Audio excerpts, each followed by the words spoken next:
host. Sean, I think you're the host. No! Fuck off! Please stop recording. Please stop recording, otherwise we ain't got a pod. Click record, Sean. Come on, you're producing this. Oh, right there. Okay. Wait. No. It says please ask the host to give you permission to record. Yeah. So I'm not the. Yeah, host. no one's fucking hosting. How's that work? Are you recording your end, David? No, it won't let me. What? No, just are you QuickTime on QuickTime? Yeah. Well, then we've got something. Yeah, but we haven't got Sean. No, but I'm doing QuickTime. You told me to do QuickTime. Oh, fucking hell. Right.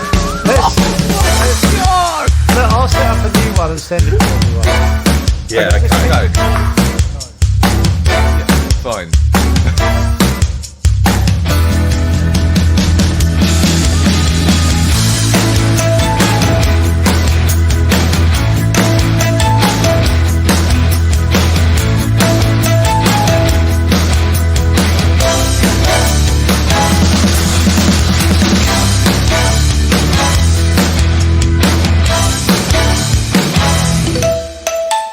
How are you, Sean?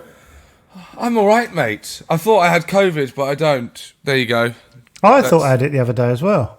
Why? Because I had a cold. Yes, same. That's what I did. And I didn't. So No, there you go. we're fucking off. We're off, guys. Here we go. Here we go. No. The banter bus has begun. You know, Are you still number one? fifth in all categories, third in comedy, but I hardly look at it, mate. It's not the first. We don't look at comedy charts now. We just look at all categories. We're all categories now. We're fucking big boy shit now. Oh, fucking hell. How are you, Sean? Right, come on. You've Come on, asked Sean. me how I am. I said I Yeah, thought but I had I want to COVID. know I've got how a cold. you are. Yeah, talk to us, big guy. Talk to us. Oh, it's a No, mental I'm health not qualified podcast. either to ask this question, but how are you? Well, I assume that you two aren't going to Edinburgh. No. Oh, are you going? Didn't you? Do you know what I've done? I've got to tell you. Do you know what I got my sister for her birthday? I don't know. Tickets to your show. That is a fucking terrible gift. No, because in September, October, so you'll be nice and polished. Oh, Oh really? yes, that's a better idea. Still, Yeah. Because I watched your what's it called, YouTube? well, they special. call them. I think it's Special. embarrassing, but in America they call them specials. So all the kids have started calling them specials. So Call it a special and enjoy it. Because you're special. would you call it a special if you had a Yeah. show at? Yeah. Now we're in the top 5. Yes, number one special, I'd call it. What's it called again? Your stand-up special on YouTube? Oh fucking hell! It's called Kiss. Kiss. I've watched it 3 times. Have you really? Yeah. And I sent it to my sister and she was like, fuck me, I loved it. Oh. Yeah, I've watched Oh. it 3 times. I watched it on my own. I think I watched it twice on my own. I watched it with Naomi. Are you all right, David? I love it. I really love it. Well, thank you. Good. Weirdly, I think a lot of people, well, not weirdly, maybe this is what you would automatically think, but a lot of people thought that the show, because I released it recently, that I wrote it recently.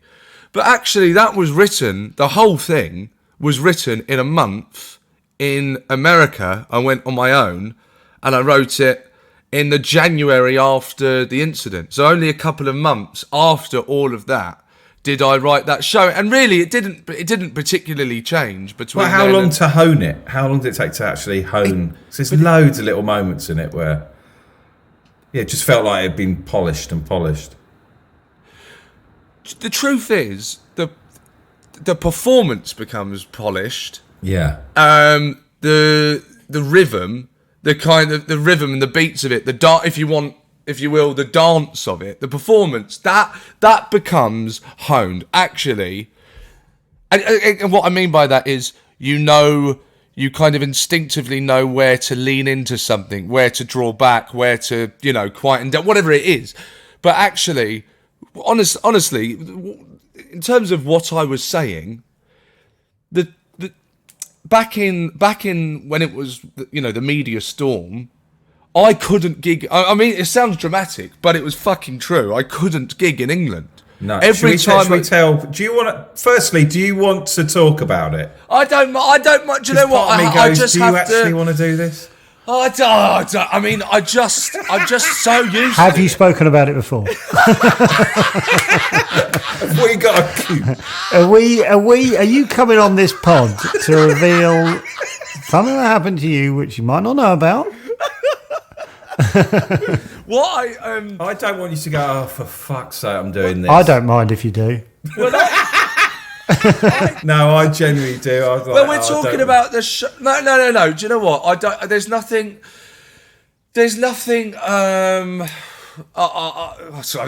got to hide. I've spoken about it enough that, and it's been, it's nearly been 4 years. So Has it? Fucking hell, has it been 4 years? it was October the 6th, 2018. So it's near, it's 3.5 years. Oh. So I don't. Yeah. So I've dealt with it, if you will. I think.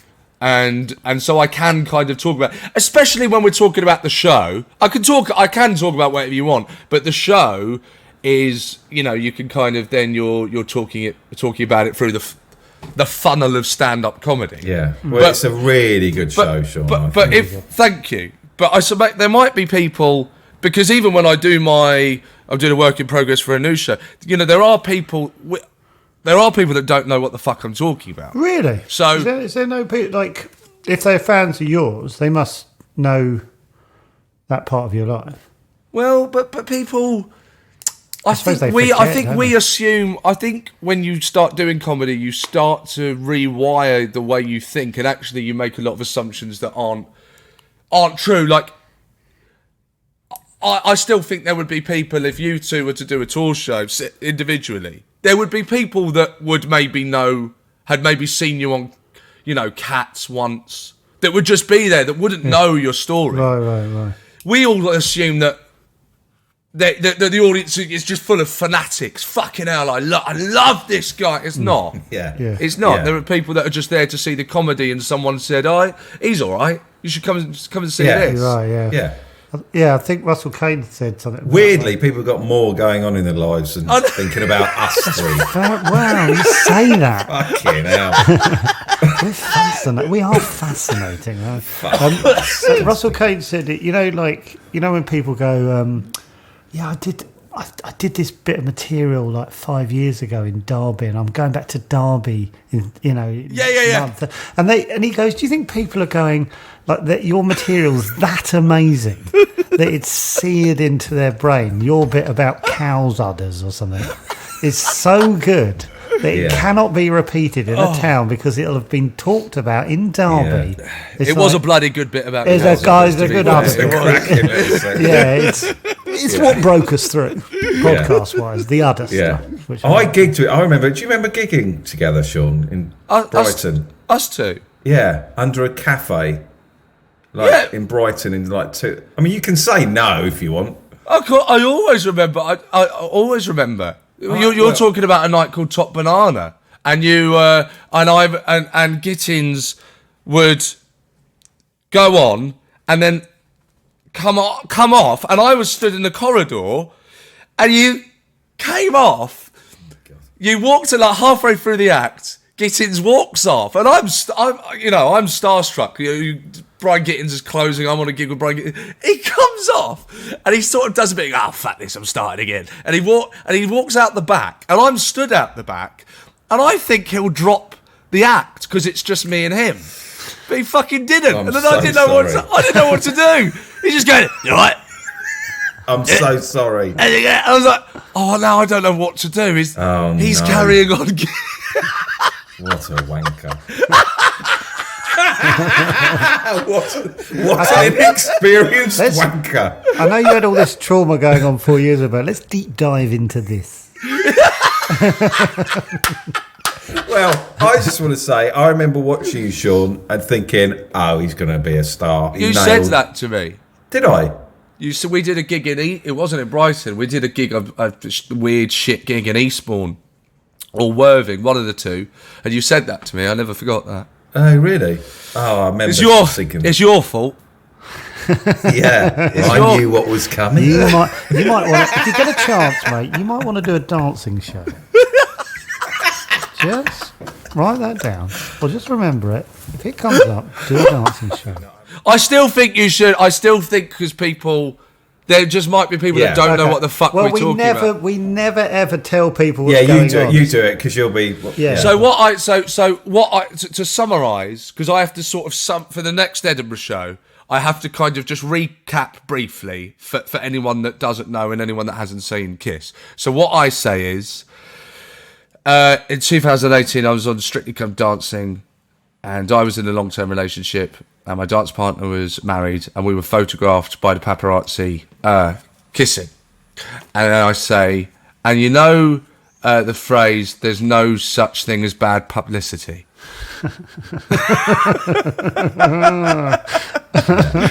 It is not the truth. So that's what happened, and then the fallout of that. For, you know, I can't speak for the and I don't speak, of course, for the other individuals involved in the story, but the fallout for me was, you know, loss of work, being removed from things, not being able to get work, and then as well, when you talk, what I do know from talking about these things is then when it then gets onto the internet and you're quoted, people go, they say that thing where they go, oh, look, he's now playing the victim, and you go, no, I'm not playing the victim. I'm just trying to. I don't care. I don't need your sympathy. I don't care what you think. I'm just trying to I'm just trying to say what it was like. I just wasn't. I don't think anyone, but I was probably a particularly bad example of someone that that wouldn't have been prepared for that. It was pretty intense. That was the thing. Like, you know, I was front page of the Sun, I think, for 12 days in a row. I remember me and Naomi. I remember exactly where we were. We were driving back, and we pulled into this petrol station. It was a Sunday morning, I think. I saw the Sun or whatever it is. Yeah, well, all of them. Oh no, on the Sunday it was just the Sun. Yeah. And I just saw you on the front. I went, oh fucking hell! And I got in the car and said, Naomi, look, Sean. Oh fuck me. Yeah. I really remember going, oh dear. The thing I remember most was when you had, because what I can believe, you had to go back on the show. That's the bit that blew my mind. I was like, what the fuck must that have been like? I think... Can we just, sorry, do you mind if we go, when it suddenly appeared in the Sun and you realised it was out, yes, or whenever you realised it was out. Yes. Well, if you've seen Kiss 3 times, so that's real. I get told by my agent in a BBC car park. You thought you were going to get a lovely little bit of news that you're going to Michael McIntyre or something. Yeah. So I'd been told that I was going to be on Michael McIntyre's big show. Yeah. And then my agent said... puffed up he was from the dancing show. Things are going my way.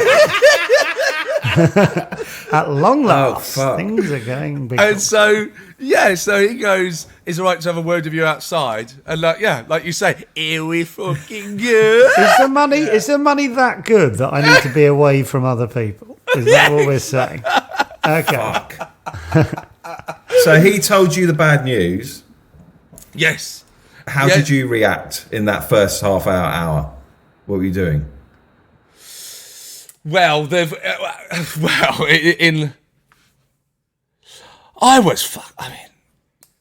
I couldn't.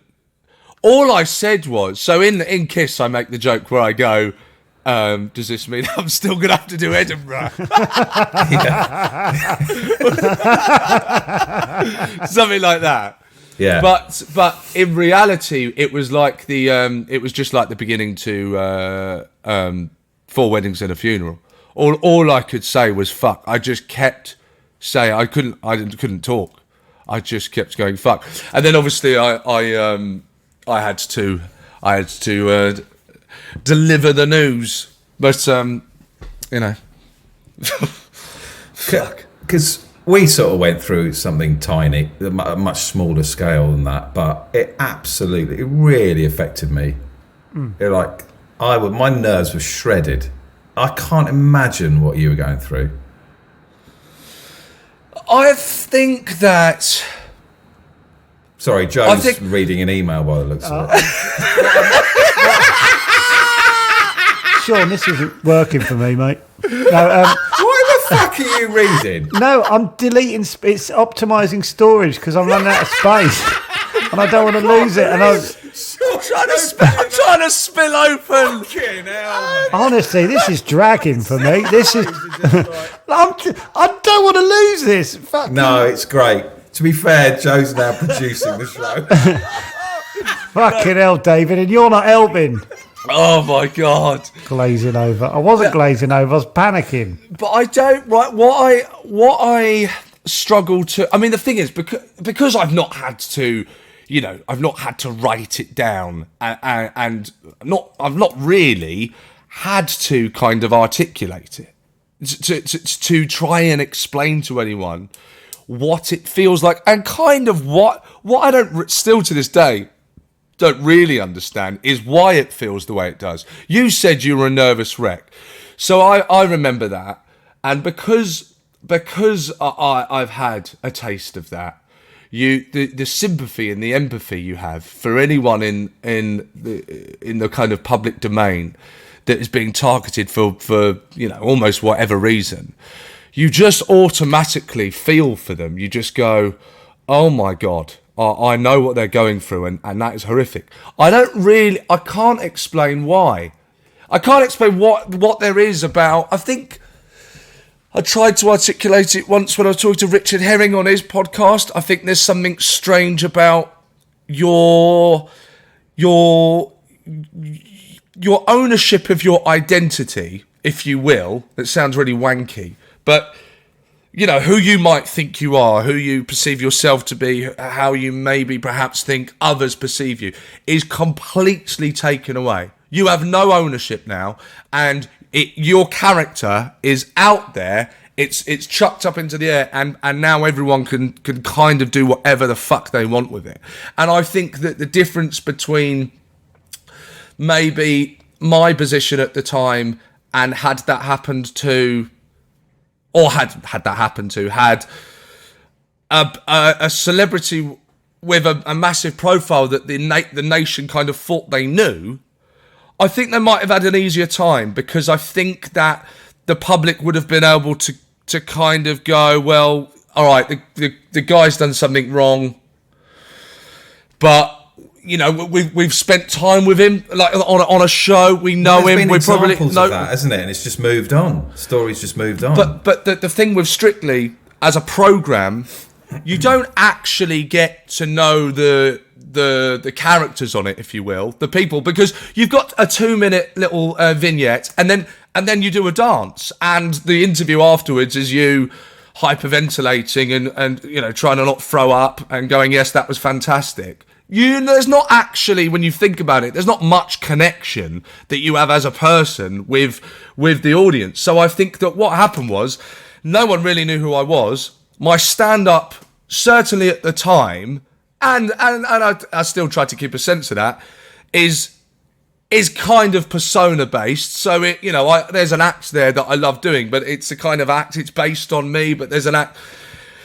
So really, every journalist and a lot of people on social media decides to turn their pen and go, this bloke's a cunt, and we are going to go for him.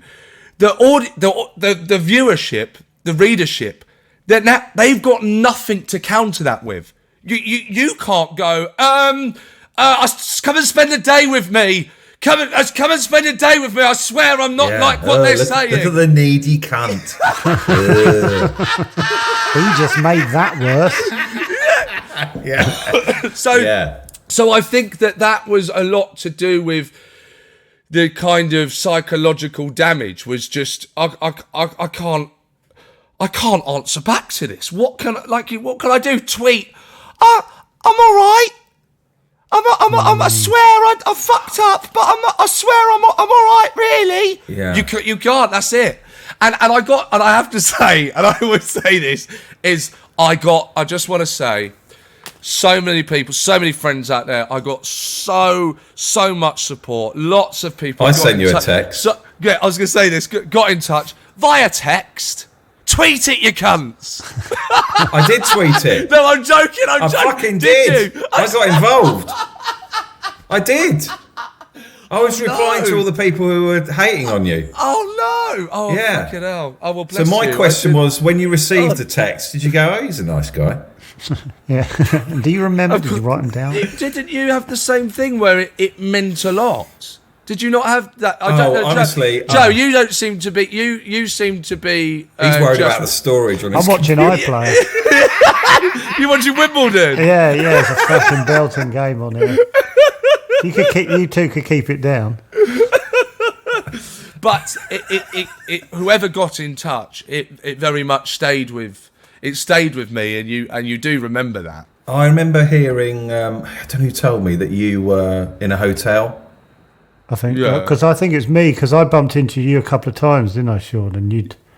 And I remember you sort of telling me all this stuff. And I wish I was so embarrassed. Do you know what? I remembered this morning, and obviously, I kind of feel like I'm through it, so I'm quite embarrassed about about bumping into you and spilling my. Well, I was in a bad way, and you were just going, "You right, mate?" And then I was just spilling out like, "Oh no, I'm actually no." But I didn't breakdown. Yeah, I was like. It was interesting for me because I was like, "Oh, right, we're having a genuine conversation." You know what I mean? I was like, because you were obviously going, and it was quite a time after. Yeah, it was. And you were still really strung out by it, clearly. Yes. And no, I didn't think like that at all. I didn't think, oh God, that was weird. I was like, oh fucking hell, he's gone through the ring. And I remember you saying that thing, and I felt terrible about you saying like people got in contact, but not going public with support. I went public. It's fucking terrifying, though, isn't it? It's the whirlwind's terrifying, and you go. So you're in this whirlwind. You go, fucking hell. That's just like it was crazy, and then I had a storm, and you can't. Yeah, and you can't. You just cannot. You can't. There's no. With social media. There is no rationale. We know that. That's not a hot take. There's just no rationale. There's no sensible discussion. You can't expect your friends, and it's really, really, really fucking nice of you, David. But you're not gonna. No one's gonna gain from that. All that's gonna happen is your friends are gonna bring themselves into it. They'll be trolled. They'll become controversial. It's just one of those things that you have to just kind of face it alone. And I got a lot of support from friends privately, and Romesh, when I couldn't gig, I really couldn't gig. I tried to gig. It was just impossible. What because of press and stuff? And every time I gigged, whatever I said would end up in the press. Fucking hell. And also there were people that took umbrage that I was on the bill. And kicked up a fuss like during the set, and I just didn't know how to handle that. And but then Romesh, he let me support him. So Romesh was the first when I went to LA and wrote the show for a month, which sounds very showbiz, but actually I just needed to get away to a place where they spoke English and wouldn't know who I was. When I got back, the first person that let me gig was Romesh, because he could go to his crowd, this is my friend, don't heckle him, just let him be. And so I got to test Kiss, about 40 minutes of it, I got to test because Rom let me on. And had Rom not done that, I did that show that you saw, David, that It's quite remarkable, really. It's weird that you're saying it about yourself. I'd rather not be saying it about myself. But I did a few shows, maybe a handful of shows with Ramesh, and I never got to preview it, and then I took it on tour. That's what I was meant to say to you earlier on. There was no room for improving it. There was no room for editing it. This had to work. This absolutely had to work, and I had to use every skill set that I'd acquired over the 12 years of doing stand-up or whatever it was, sober for the first time in my life, adult life, to go, right, you've basically got a gun to your head here, and this has got to work. So that's why it had that intensity, and that's why it didn't particularly change much, because it was kind of finished when it started. That makes sense. Yeah. So, can you remember the first club that said, "Yeah, we'll have you on after"? No. Well, no, I was removed from festivals, and I think that was I don't know this, but I think that was to do with people saying they wouldn't gig with me. Well, acts wouldn't. Yes. That's what I'm led to believe. But whatever. You know, that's fine. And all of that stuff you don't at the time is really nerve-wracking and difficult to take. But look, it's 3.5 years. I don't care. Really? And it's if you got there now, you don't. Absolutely not. And that's why I'm kind of okay talking about it. And before I would have spoken about this, would be doing this, and I think I was fine, and then we'd stop recording, and I'd realise I really wasn't okay. And actually, that's not the case. I just feel to almost, I almost feel. I said to Jo Caulfield, a wonderful person and a comedian, I said to her recently in a text, for the first time in my life, and I fucking hope this is the case for everyone involved in that, I really do, is that for the first time in my life, it feels like a memory. It feels like we're talking about that thing I went through. Whereas when I bumped into Jo, and that was probably 2 years afterwards, it wasn't a memory. I was still in it, still living it kind of every day. And so it feels like a memory. But in terms of the gigs, I've always just done Top Secret. I just do Top Secret. I go to Top Secret Comedy Club and I work up my stand-up there and now recently at the Bill Murray as well. But I don't really go anywhere else. So I don't... So is everyone in that situation involved, are they all over it now? Does it feel like everyone's at peace? I hope so. I mean, we don't have a WhatsApp group. Right. Right. You should do. She sends fantastic little gifts. Oh, that would be amazing if you started one and just added everyone and see, hi guys. For an anniversary. It's been 4 years. How's everyone doing? Yes. Yeah. If you just knew that we're all okay. I think so. Good. I think so. Yeah. It seems so. That's all it seems. You never really know, but yeah. Something like that happening without social media would have. I'm just interested, because like social media just goes right. Everything's multiplied by 1 billion, isn't it? Yeah, 1 billion. Yeah. So if like before that story would have just died for you a lot quicker, because once it's not in the papers, it's over. But with social media, it's like you're just getting reminders. People kept saying at the time that it was what is it? What's it? It's tomorrow's fish wrapping. Oh yeah, fish. Yeah. And I knew then. I thought no that this is stuck on your phone. This isn't going. This will be retweeted. This doesn't just disappear. There will be a new article. There'll be another. It's all clickbait. So yes, that absolutely exacerbated it. And I mean, some of the things I read about myself, like online, were I'm too uncomfortable to repeat them because you don't want to put it into But you're like, what are you on about? It was just so mental. Yeah.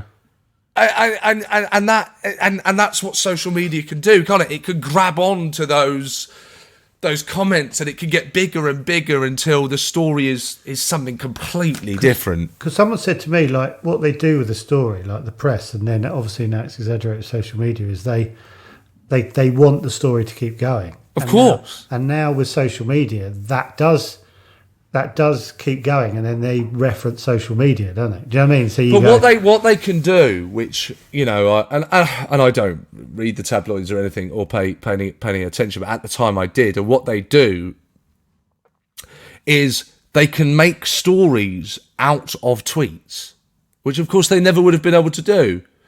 So they can have a news story where it will just be fans react badly to Seann Walsh tweet, and they've gone through and they found someone that didn't like it, and they ignore all of the, I don't know, neutral tweets or tweets that are in defence of it or whatever, and they will just hone in and create the story with the ingredients that they want to use. Do you still get it now on Twitter? Do you still get the odd? Not. Do you know what? The truth is no. And it's amazing. Unless I search my name, and I did, admittedly, the other day. Let's do it now. Let's put a little jingle underneath. Do a little section. No, this is great. This is really good. Because Also, sorry, one thing, in 7 minutes we have to restart the... Oh, for fuck's sake. But I searched my name for... I won't explain why, but I did...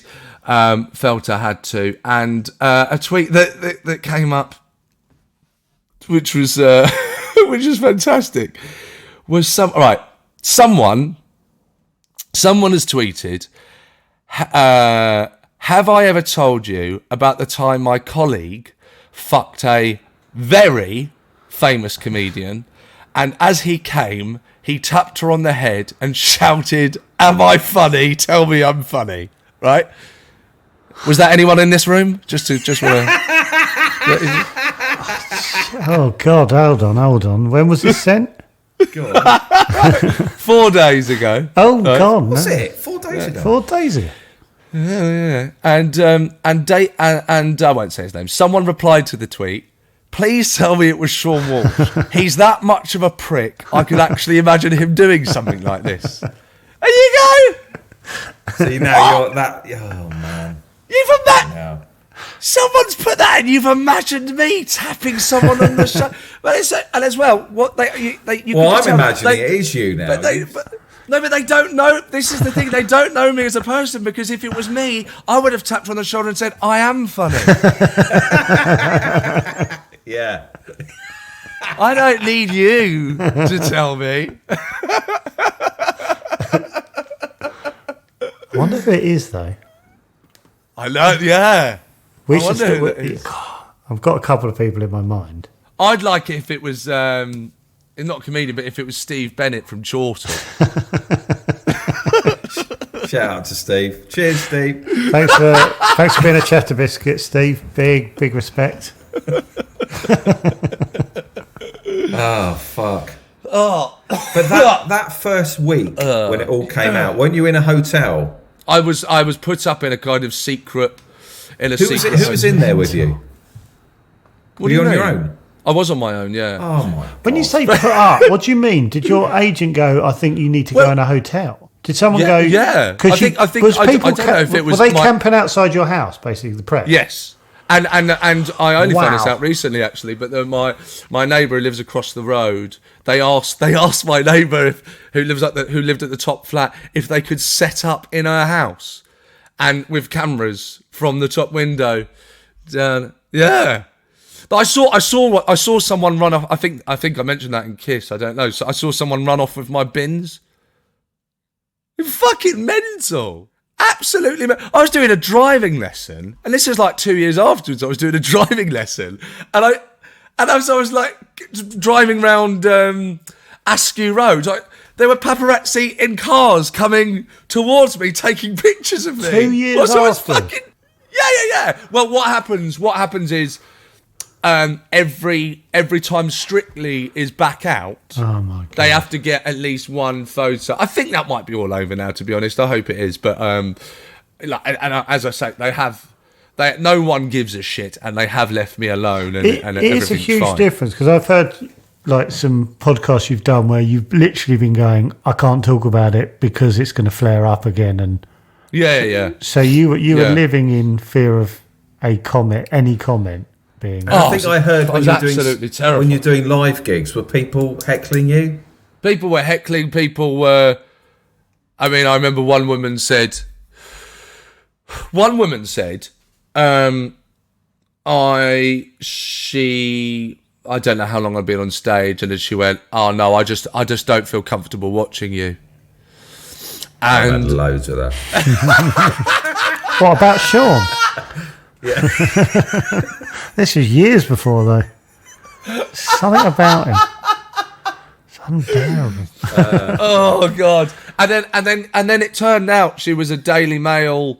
She worked for the Daily Mail, and when I was sat upstairs at the reception bit at Top Secret, kind of fucking distraught. I think I'd walked off. I don't know. And then she came up to me with a fucking dictaphone.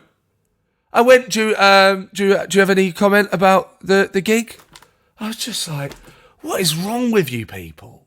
You are fucking mental. The little bits of stuff in the papers that the fact that what they talk about, the skews they do on stuff. I don't know how people do it for a living, where they just have to make this shit up. It's really hard to imagine being that. Maybe 2 or 3 years later, I don't know. The timelines won't be right on it or accurate, but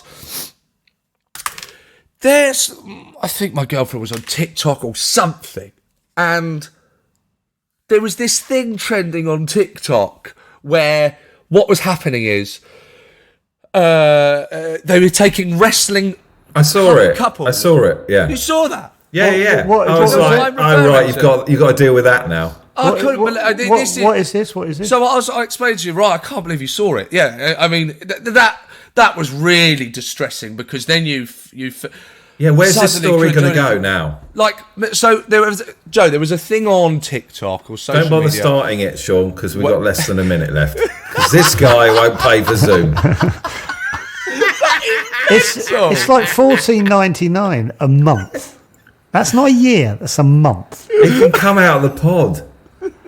Honestly, David. You're fucking in the top 5. When you say it like that, maybe you'll do the free trial for a month. I don't. Should we free trial it? Believe it. Look, should we stop and start again? Should we stop and start? Are you all right to do a bit more, Sean? Is that Yeah, right? of course. Yeah, I've got the day off. Brilliant. Great. Thanks for doing that. Okay. Are you going to send a link, Joe? Just use the same one, don't we? Okay, cool. Yeah, hold on. Yeah, okay. I am going to wee as well. Okay. All right, lovely. Cheers.